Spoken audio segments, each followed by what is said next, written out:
পারে না। বাংলাদেশের 56,000 বর্গ মাইলে এবার আওয়াজ তুলতে হবে জমিন চার। সব দেখেছি বারবার, ইসলাম এইবার। আমরা বলেছিলাম ঢাকা বিশ্ববিদ্যালয় তারা চালাবে, তারা বাংলাদেশ চালাবে। ঢাকা বিশ্ববিদ্যালয়ে ছাত্র শিবির চালাচ্ছে, বাংলাদেশ জামাত ইসলামী বাংলাদেশ জনগণের সমর্থন নিয়ে চালাবে। দেশ স্বাধীনের 54 বছরে এমপি বানিয়েছি বারবার, খাদেম সেবক বানাবো এইবার।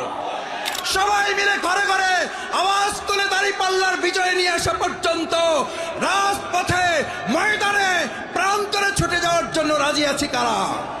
আমরা এবার সংসদে পাঠাবো আল ইসলাম, ইসলাম এবং ইসলাম।